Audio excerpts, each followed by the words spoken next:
Hey, bienvenidos a Videoclub. Yo soy Silvestre y vamos a empezar con esta cosa.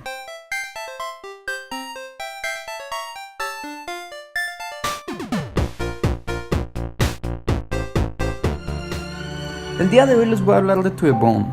To The Bone es la nueva película protagonizada por Lily Collins y está dirigida por Martin Noxon. Es otra de las ya numerosas polémicas producciones cinematográficas de Netflix de este año. En esta película tenemos a Ellen, interpretada por Lily Collins, una joven que sufre de anorexia desde hace ya un tiempo. Ha pasado por múltiples centros de rehabilitación sin un buen resultado, y esto lleva a su familia a internarla en la reconocida clínica del Dr. Beckham, interpretado por Keanu Reeves. Y la historia narra la vida de Ellen durante que está internada en esta clínica. Cuando se lanzó el tráiler de To The Bone se desató una gran polémica. Muchos la acusaron de glorificar o fetichizar el tema de la anorexia, sin siquiera haber visto la película.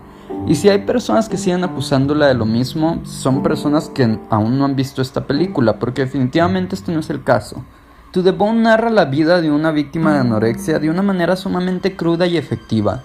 Nos muestra la manera de pensar de las personas con este padecimiento, qué es lo que pasa por su cabeza, por qué hacen lo que hacen, cómo lo hacen. Y esta combinación es lo que hace la historia tan efectiva.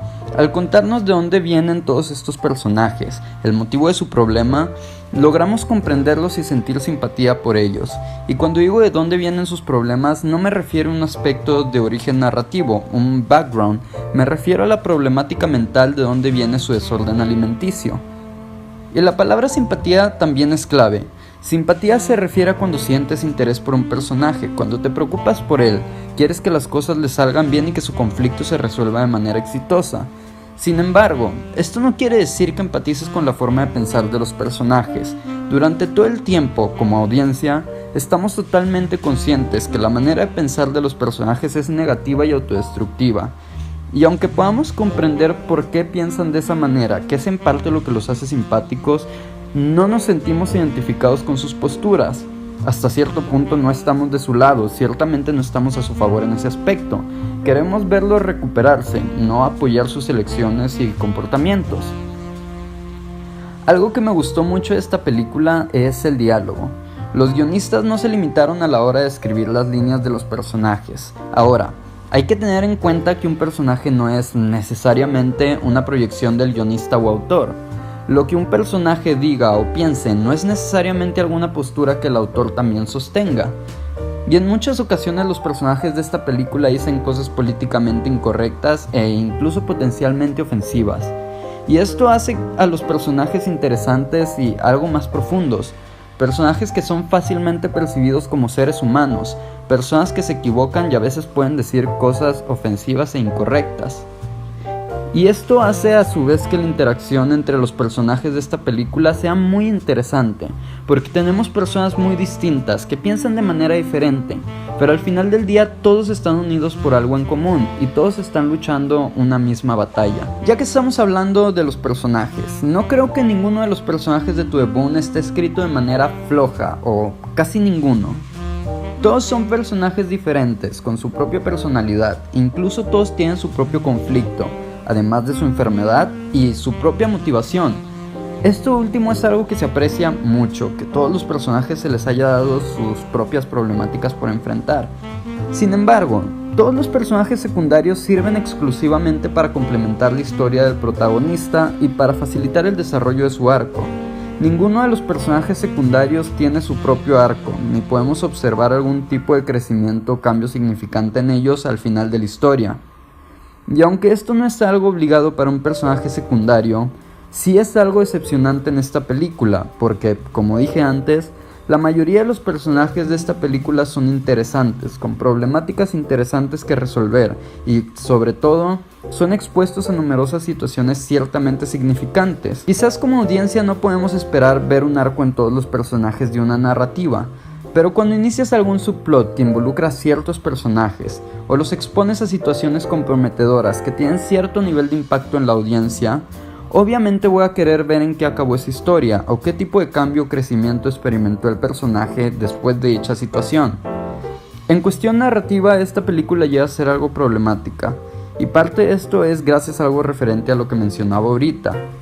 La película inicia un montón de subplots implícitos y sugeridos que solo tienen como propósito aumentar el drama, pero no complementan de ninguna manera a la trama, o en su efecto no llegan a ningún lado. Y muchos son elementos para que podamos conocer un poco más a fondo a los personajes, pero el problema es el tiempo en pantalla que se gasta en estos elementos. Por ejemplo, nos introducen a la familia de Ellen, nos dicen que su papá es un asco de persona y un par de otros elementos para ayudarnos a comprender la personalidad del personaje. Con eso ya queda establecido el background de nuestra protagonista. Pero durante toda la película nos siguen recordando qué tan malo es el papá, contando los dramas de su familia y contándonos detalles de la vida de sus familiares. Eso es sumamente innecesario y llega a ser tedioso. El backstory o historia de fondo es esencial para conocer a un personaje, pero si toda la película nos está recordando la historia de fondo, en vez de dedicarle una parte en donde nos lo muestres, creo que se vuelve sumamente inefectivo como elemento narrativo. También en ciertos momentos de la película tenemos algún personaje mencionando partes muy importantes de su vida, como algún trauma de la infancia, y nunca se vuelven a tocar estos puntos, o no se hace nada con ellos, solo los sueltan de manera arbitraria para hacer a la audiencia sentir más lástima por los personajes, lo cual era completamente innecesario. En el segundo acto la película sufre un cambio de tono, tal vez momentáneo pero algo drástico. Es una escena en específico la que lo desata. Esta es la escena donde salen con el doctor. Y en esta escena todo aspecto narrativo y algunos aspectos técnicos entran en completa disonancia con el resto de la película, o más bien lo que iba de película. Lo que está ocurriendo se siente totalmente diferente al tono que se le había dado a la película. La cinematografía y la banda sonora comunican un sentimiento totalmente distinto al que había apuntado la película hasta el momento. Y yo entiendo que esta escena narra un momento de esperanza en el camino de nuestros personajes, y es lo que intenta comunicar. Es una escena que busca comunicar algo distinto a lo que habíamos visto hasta el momento. Pero hay maneras de lograr esto sin ser incongruente con el tono ya establecido en la historia. No estoy diciendo que una historia deba de comunicar exactamente lo mismo durante toda su extensión, solo que siempre debes de mantenerte fiel al lenguaje que ya estableciste. Unos momentos después de que finaliza esta escena, la película sigue con normalidad, pero en el tercer acto regresa esto con un par de escenas que se sienten solo un poco extrañas, pero esto detona y se sale totalmente de proporción en el clímax de la película. No voy a entrar en detalles porque no quiero revelar ningún spoiler, pero creo que la resolución en el clímax también se salió de las reglas que se habían establecido en el universo de la película y tomó una salida fácil y floja. En conclusión, To the Bone es una película que cumple rotundamente su objetivo. Es una historia divertida, cruda, devastadora y en momentos perturbadora. Por medio de personajes interesantes y carismáticos logran captar nuestra atención y hacer que cada imagen y suceso en la película sea aún más impactante. Esta película no es perfecta, tiene algunos fallos en cuestión narrativa y en ocasiones se puede sentir algo incompetente en la manera en la que entrega o desenvuelve ciertos aspectos de la historia. A pesar de ello, es sumamente eficiente cumpliendo su propósito de informar y concientizar sobre los desórdenes alimenticios y enfermedades mentales. Es increíble el número de veces que he escuchado a alguien referirse a la gente con este padecimiento como estúpidos o poco inteligentes. Sin duda sigue habiendo un estigma tremendo hacia la gente con desórdenes alimenticios, y esta película retrata de manera muy acertada cómo es la vida de alguien que padece alguno de estos desórdenes, cómo son personas que necesitan nuestra ayuda y no ser avergonzados ni culpados. Esta es una película que me impactó y resonó en mí desde el principio a un nivel emocional. Si tuviera que elegir algo que me molestó de la película, sería que fallan a hacerle justicia a alguno de sus personajes. Nos deja con ganas de ver de qué manera los afectó todo lo que vivieron al lado de la protagonista.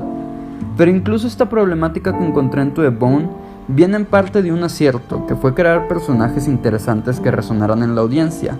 Y al no saber qué hacer con ellos, dejaron un hoyo en el montón de posibilidades de lo enriquecida que pudo llegar a ser la trama. Yo fui Silvestre, muchas gracias por escucharme, espero que hayan encontrado interés en alguna de mis palabras. Díganme qué les pareció a ustedes esta película. La razón principal por la que iniciamos Videoclub es porque queríamos crear un espacio en el que pudiéramos discutir de cine, compartir pensamientos con extraños acerca de este tema que tanto nos apasiona. En fin, muchas gracias por llegar a este punto del video, yo seguiré platicando con ustedes en el próximo video y bye.